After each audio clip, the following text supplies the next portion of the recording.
Hello guys, నా పేరు D K Dileep Kumar. Welcome to D K diaries. నా గురించి చెప్పాలంటే నా నేటివ్ వైజాగ్. చిన్నప్పటి నుంచి వైజాగ్లోనే పెరిగాను. ఈ బీచెస్ని, సన్ రైజెస్ని చూస్తూ. నా లైఫ్లో బెస్ట్ పార్ట్ ట్రావెలింగ్. ట్రావెలింగ్ అంటే చాలా ఇష్టం. సోలో ట్రావెలింగ్ చేస్తూ ఉంటా. ఇప్పుడుకొచ్చి చాలా ప్లేసెస్ తిరిగా సోలోగా. ఎవరు రాకపోయినా ఒక్కడనే వెళ్ళిపోతా. వెళ్ళిపోయి ఆ ప్లేస్లో మ్యాక్స్ టు మ్యాక్స్ మొత్తం తిరిగి ఎక్స్ప్లోర్ చేస్తూ ఉంటాను అనమాట. ఎన్నో ప్లేసెస్కి వెళ్ళాను కానీ ఎప్పుడూ ప్రాపర్గా ఫొటోస్, వీడియోస్ సోషల్ మీడియాలో అప్లోడ్ చేయలేదు. ఎప్పటినుంచో యూట్యూబ్ ఛానల్ పెట్టాలి. బడ్జెట్ ట్రావెలింగ్ వీడియోస్ చేయాలి. సో, 10 మందిలో ఒక్కళ్ళకైనా నా వీడియో యూజ్ అవుతది అని అనుకునేవాడిని. బట్ ప్రాపర్ గైడెన్స్ లేక, ఎడిటింగ్ ఎలా చేయాలో తెలియక, ఇవన్నీ మేనేజ్ ఎలా చేయాలో తెలియక, ఇంకా ఇప్పటికొచ్చే స్టార్ట్ చేయకుండా ఉండిపోయాను.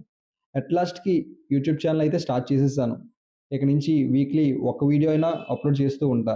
కొత్త కొత్త ప్లేసెస్‌కి వెళ్ళి, అదంతా ఎక్స్‌ప్లోర్ చేసి, ఆ వీడియోస్ అన్నీ ఎడిటింగ్ చేసి మీకు ఎలా వెళ్ళాలి? ఏం చేయాలి? ఎక్కడ ఉండాలి? అన్నీ మీకు డీటెయిల్‌గా ఎక్స్‌ప్లెయిన్ చేస్తూ వీక్లీ ఒక్క వీడియో అయినా పెడుతూ ఉంటా ఇక నుంచి.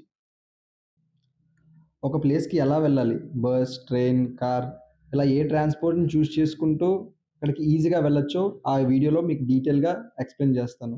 వెళ్ళాక అక్కడ ఎక్కడ బడ్జెట్‌లో ఎక్కడ ఉండాలి? తక్కువలో అసలు ఆ రూమ్స్‌కి ఎంతవుతాయి? ఇంకా లోకల్ ట్రాన్స్‌పోర్ట్ ఎలా వాడాలి? ఎక్కడి నుంచి ఎక్కడికి ఎలా వెళ్ళాలి? అన్నీ మీకు చూపిస్తాను. అక్కడ ఫేమస్ ఫుడ్ ఏంటి? ఏం తినాలి? ఎక్కడ దొరుకుతుంది? అన్నీ మీకు డీటెయిల్ ఎక్స్‌ప్లెయిన్ చేస్తూ ఉంటాను. అక్కడ ఏమేమి ఎక్స్‌పీరియన్స్ చేయాలి? అన్నీ. ఇంకా అక్కడ ఎక్కడ ఉండాలి? ఏం చేయాలి? అన్నీ మీకు డీటెయిల్ ఆ వీడియోస్‌లో ఆ ప్లేస్ గురించి మొత్తం టోటల్ మీకు ఎక్స్‌ప్లెయిన్ చేస్తూ ఉంటాను. ఇప్పటికి చాలా ప్లేసెస్ తిరిగాను. కేదార్‌నాథ్, కాశీ, అరకు, బల్డా ఇలా చాలా తిరిగాను. ఆ వీడియోస్ అన్నీ ఉన్నాయి. అవన్నీ ఎడిట్ చేసి మీకు పెడుతూ ఉంటాను ఇక నుంచి. ఇది ఇప్పుడు మనం ఉన్నది ఇదే ద్రాక్షారామం అన్నమాట. నా ఎనకాల కనిపిస్తుందంతా. ఇది దక్షిణ కాశీ అనే పిలువబడే ద్రాక్షారామం. కాశీ అయితే ఎంత ఫేమస్సో ఈ ద్రాక్షారామం కూడా అంతే పవర్‌ఫుల్ అండ్ ఫేమస్. ఇక్కడ శివలింగం చాలా పెద్దదుంటదనమాట. 14 ఫీట్ శివలింగం ఉంటది. ఫ్లోర్ బై ఫ్లోర్ చూస్తూ ఉండాలి. ఒకేసారి చూడలేం. ఇప్పుడు బయట శివలింగాలనుకోండి, ఒకేసారి చూసేస్తాం మాట శివలింగం అంతా. కానీ ఇక్కడ మాత్రం ఫ్లోర్ బై ఫ్లోర్ చూడాలమాట. కింద ఫ్లోర్ అంతా ఫస్ట్ చూసి తర్వాత పై ఫ్లోర్‌కెళ్ళాలి. పై ఫ్లోర్‌లో అభిషేకాలు అంతా అవుతాయి. కింద ఫ్లోర్‌లో చీకటిగా ఉంటదన్నమాట. చీకటి కోణం అని పిలుస్తారు కిందదంతా ఫుల్లు. ఇక్కడ ఫ్లోర్ బై ఫ్లోర్ చూస్తూ ఉండాలి. ఒకేసారి అయితే చూడలేము మనం. ఇప్పుడు మాక్సిమం మన ఇండియాలో అంతటికి చూస్తుంటే ఈ మాక్సిమం 2 ఫ్లోర్స్ చూసే శివలింగం ఇదొక్కటే ఉంటుందన్నమాట. ఇదొక్కటి మాక్సిమం కొన్నున్నాయి. బట్ ఇదొక్కటే కొంచెం డిఫరెంట్‌గా ఉంటుంది. ఈ ప్లేస్ అంటే నాకు చాలా ఇష్టం. మాక్సిమం యూట్యూబ్ స్టార్ట్ చేయాలని ఇక్కడే అనుకున్నాను. కానీ ఎప్పుడో ఒక 2 ఇయర్స్ బ్యాక్ ఇక్కడే అనుకున్నానన్నమాట. యూట్యూబ్ స్టార్ట్ చేయాలి అని. కానీ ఇప్పుడు వరకు లాగ్‌లో అలా ఉండి ఇంకా అవ్వలేదు. అట్ లాస్ట్‌కి ఇప్పుడు స్టార్ట్ చేసేసాం. ఈ ద్రాక్షారామం కోనసీమ జిల్లాలో ఉంది.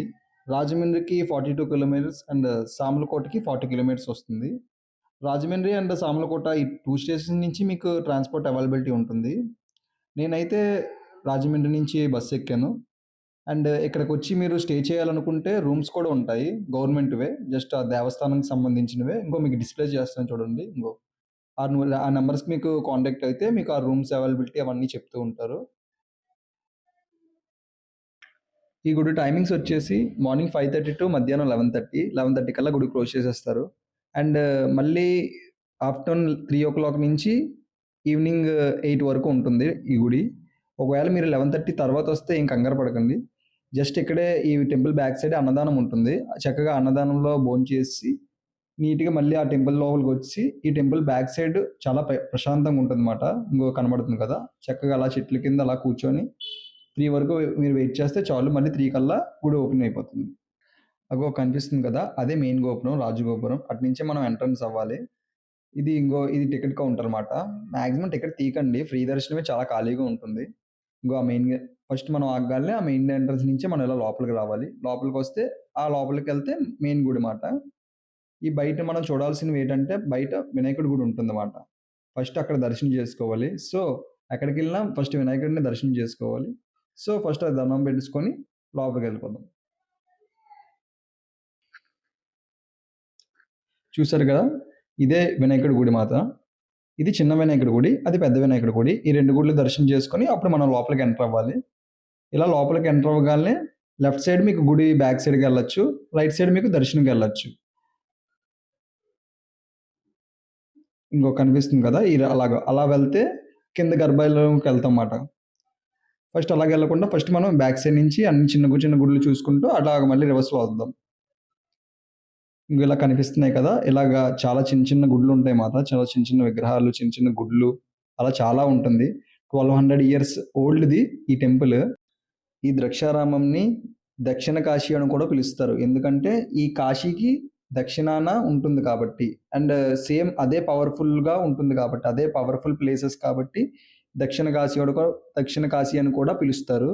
అండ్ దీన్ని వ్యాస కాశీ అని కూడా పిలుస్తారు. ఎందుకంటే వ్యాస మహర్షి కాశీ నుంచి ఇక్కడికొచ్చి చాలా రోజులుండి కాశీలాగే ఇంకా ఇక్కడ కూడా ఉండి చాలా చేశారనమాట. అందుకే దీన్ని వ్యాస కాశీ అని కూడా పిలుస్తారన్నమాట. చూసారు కదా! ఇది టెంపుల్ బ్యాక్ సైడ్. ఇలా వచ్చి మళ్ళీ మనం ఫ్రంట్‌కెళ్ళాలి దర్శనానికి.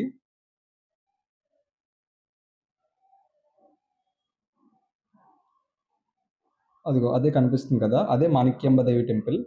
శక్తిపీఠాల్లో ఒకటైంది. ఇది భీమేశ్వర స్వామి టెంపుల్. అగో చెప్పాను అంటే 2 ఫ్లోర్స్ ఉన్నాయి చూసారా? 4/4 చూడాలన్నమాట. ఫస్ట్ మనం కింద గర్భగుడికి ఎళ్ళాలి కింద. చీకటి కోణం అని చెప్పాను కదా! అక్కడికి వెళ్ళాలి. ఇలా స్ట్రెయిట్‌గా వెళ్తే మనకొస్తదనమాట. ఇంగో ఇలాగే ఈ స్పెషల్ ఎంట్రీ మాట. టికెట్ అన్నాను కదా! ఆ టికెట్ కొనుక్కుంటే అలా వెళ్ళొచ్చు. లేదు అంటే మనం ఇంగో ఇలా కింద నుంచి వెళ్ళాలి.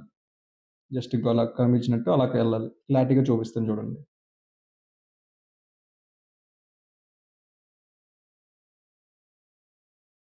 అది కనిపిస్తుంది కదా! అదే శక్తిపీఠం. 18వ శక్తిపీఠాల్లో 14వ శక్తిపీఠం మాణిక్యాంబ అమ్మవారిది.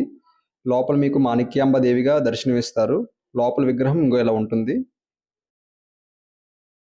చూసారు కదా! దీనికన్నా ముందు భీమేశ్వర స్వామిని దర్శించుకోవాలి. అలా దర్శించుకోవాలంటే ఇంగో ఇలా కనబడుతుంది కదా! ఇలా స్ట్రెయిట్‌గా వెళ్తుంటే చీకటి కోణానికి వెళ్తారన్నమాట. అంటే చీకటి కోణం అంటే ఆ శివలింగ కింద భాగం మాట. చెప్పాను కదా! కింద భాగం అంతా చీకటి కోణం అని పిలుస్తారని.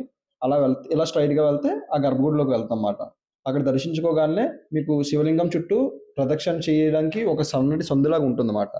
ఆ సందులోకి మీరు అలా ప్రదక్షిణ చేస్తుంటే ఈ మధ్యలో ఇలా నాగస్తంభంలా కనబడుతుందన్నమాట. స్తంభం మీద నాగబంధం వేసి ఇలా ఉంటుందన్నమాట. ఆ స్తంభాలని దాటుకుంటూ అలాగా ఒక ప్రదక్షిణ చేసి మళ్ళీ కిందకొస్తే ఇంగో చూసారా? స్వామివారు ఇంగ ఇలా కనబడతారు. 100% స్ఫటిక.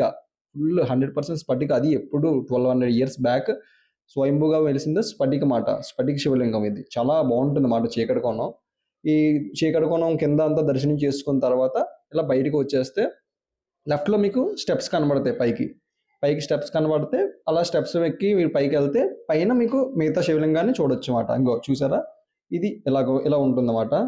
అభిషేకాలనైనా, అలంకారాలైనా అంతా పైనే చేస్తారన్నమాట. మీకు పైన అంతా అలంకరణ, అభిషేకాలు అన్నీ చేసి చాలా బావుంటుందన్నమాట శివలింగం.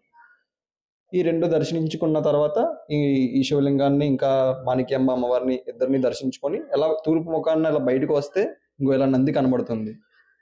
చూసారా? ఇంగో ఇది ఆ కిందున్న భాగానికి మెయిన్ నంది ఈ నందే మాట. ఇంగో ఈ కొమ్ముల్లోంచి ఇలా చూస్తే మీకు డైరెక్ట్‌గా ఆ కింద శివలింగం కింద భాగం కనబడుతుంది. ఎవరు మధ్యలో జనాలు ఎక్కువ లేకపోతే ఈ కొమ్ముల్లోంచి అలాగా ఆ శివలింగం కనబడుతుంది. అది చూసారా? ఇంగో ఇది మాట నంది. ఇంకా 2 గుళ్ళు అయిపోయిన తర్వాత అలా బ్యాక్ సైడ్ వచ్చేస్తే ఇంకా మిగతా గుళ్ళన్నీ ఉంటాయి మాట. కాలభైరవ స్వామి టెంపుల్ ఇంకా వేరే శివలింగాలన్నీ ఉంటాయి. అవన్నీ దర్శించుకుందాం.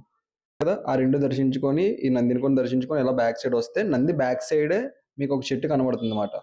ఇలాగా ఈ నంది బ్యాక్ సైడే గజస్తంభంతో ఇలా చెట్టు కనబడుతుంది. ఈ చెట్టు చాలా మెయిన్. ఈ చెట్టు కింద బ్రహ్మసూత్రం ఉన్న శివలింగం ఉంటుంది. బ్రహ్మసూత్రం ఉన్న శివలింగం ప్లస్ శివలింగం పైన విష్ణుమూర్తి ఉంటారన్నమాట. ఇద్దరు కలిసి ఒక దగ్గర దర్శనం ఇస్తారన్నమాట.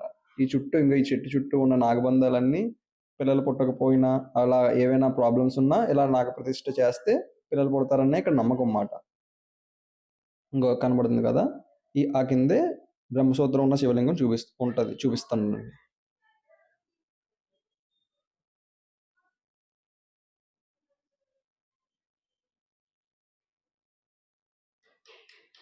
ఇంగో చూడండి క్లారిటీగా చూపిస్తాను బ్రహ్మసూత్రం ఉన్న శివలింగం. బ్రహ్మసూత్రం ఉన్న శివలింగం చాలా రేర్ మాట. చాలా అరుదుగా ఉంటాయి మాట. అగో అదే కనబడుతుందా? అదే బ్రహ్మసూత్రం. అలా బ్రహ్మసూత్రం ఉన్న శివలింగాలు చాలా రేర్.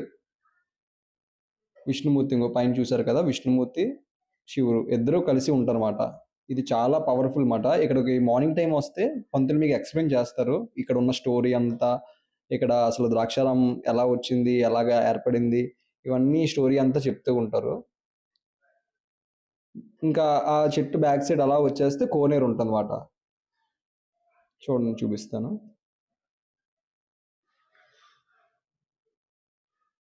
ఇంకో కనబడుతుంది కదా, ఇదే కోనేరు. ఈ గుడికి దీన్ని సప్త గోదావరి అనుకొని పిలుస్తారన్నమాట. ఈ కోనేరుకి ఇంకో పేరు కూడా ఉంది, అదే సప్త గోదావరి. చాలా బాగుంటుంది కోనేరు మాత్రం. ఇంకో చూడండి, ఇది టెంపుల్కి కోనేరు సైడ్ అన్నమాట. చాలా బాగుంటుంది, చాలా పీస్ఫుల్గా ఉంటుంది చూడడానికి. ఇక్కడ కూడా మీరు రెస్ట్ తీసుకోవచ్చు, ఒకవేళ గుడి క్లోజ్ అయిపోయినా ఏమైనా ఇక్కడ రెస్ట్ తీసుకొని మళ్ళీ ఓపెన్ అయ్యే వరకు ఇక్కడ ఉండొచ్చు. చూసారా, ఇంకో ఇది చాలా బాగుంటుంది చూడడానికి కోనేరు.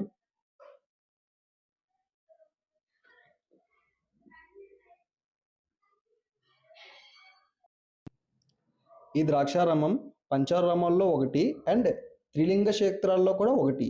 ఆ త్రిలింగ క్షేత్రాలు ఏంటంటే, ఒకటి శ్రీశైలం, ఇంకోటి కాళేశ్వరం అండ్ మూడోది ద్రాక్షారామం.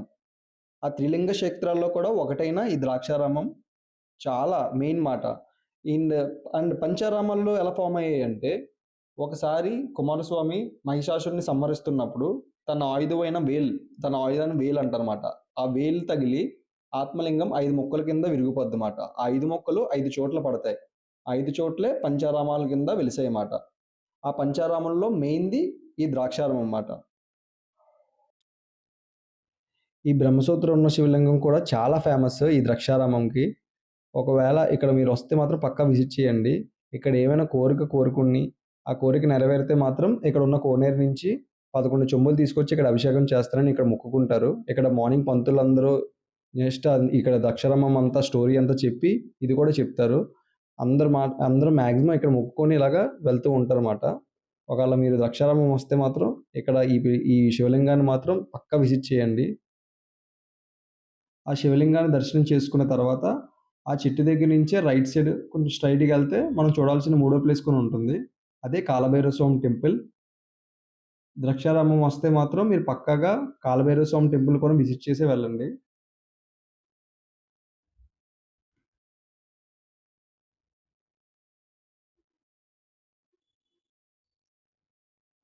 ఇగో ఇదే కాలభైరవ స్వామి టెంపుల్.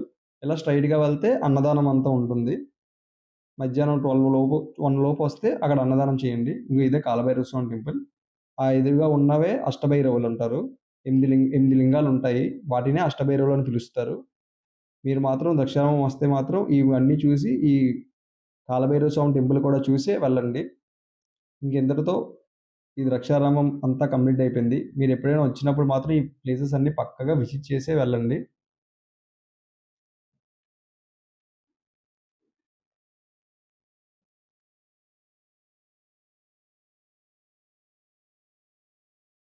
చూసారు కదా! సేమ్ ఇలాగే ఒక ప్లేస్‌కి వెళ్తే ఏమేమి చూడాలో మీకు డీటెయిల్‌గా మీకు చూపిస్తాను.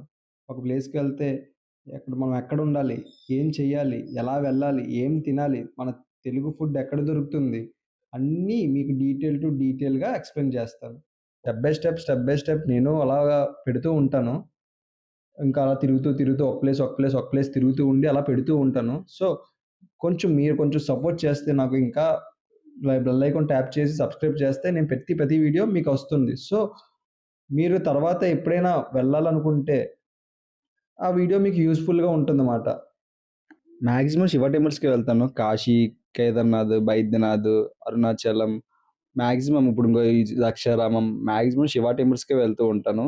సో, మీరు కూడా ఎప్పుడైనా ఆ టెంపుల్స్‌కి వెళ్ళాలనిపిస్తే మాత్రం నేను డీటెయిల్‌గా మీకు ఎక్స్‌ప్లెయిన్ చేస్తూ ఉంటాను. సో, మీకు కూడా అది యూజ్‌ఫుల్ అవుతది. మీకో క్లారిటీ వస్తది. ఎక్కడికి వెళ్ళాలి? ఎలా ఉండాలి? ఏం చేయాలి? అని అంతా మీకు డీటెయిల్‌గా ఎక్స్‌ప్లెయిన్ చేస్తూ ఉంటాను. సో, మీకో క్లారిటీ వస్తుంది. సో, ప్లీజ్ సపోర్ట్ చేయండి గైస్. సబ్స్క్రైబ్ చేసి బెల్ ఐకాన్ ట్యాప్ చేసి నాకు సపోర్ట్ చేస్తారనుకుంటున్నాను.